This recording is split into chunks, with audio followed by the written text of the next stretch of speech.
we're starting to see the impact of the conflict in the Middle East show up in some of our housing data. It is Wednesday, April the 15th, and happy tax day.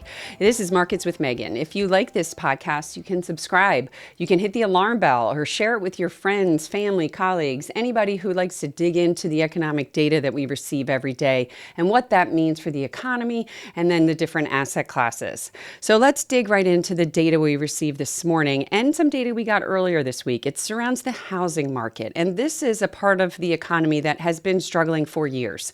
Higher mortgage rates, higher costs. This has been a problem for the mortgage market. And we did, in the beginning of this year, have some signs of life there from the perspective of prospective buyers coming in and looking at homes.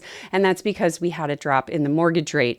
But now the data we got this morning is for home builder confidence. And this is for the month of April. We saw the biggest monthly drop in home builder confidence since May of 2025. And that's because mortgage rates did spike. And they also spiked last year in May of 2025 when we were dealing with the concerns around Liberation Day. Here we are about a year later, a similar situation around inflation and rising costs because of the conflict in the Middle East. Mortgage rates have jumped up again. They're to a 7-month high. And we've seen material costs also rising. So home builders are concerned about this. About 62% of them surveyed said that the suppliers were increasing building material costs.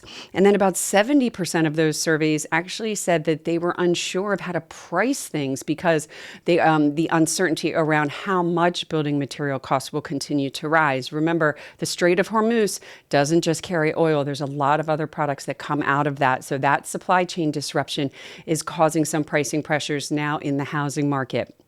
Earlier this week, we also got data on existing home sales, which were also weak. They fell about 3.6% to a 9-month low, and that was attributed to the fact we got that spike in the mortgage rate. So the housing market is still very sensitive to the moves that we see in the mortgage rate. Mortgage rates are sensitive to the moves we see in Treasury yields, and Treasury yields are sensitive to inflation pressures.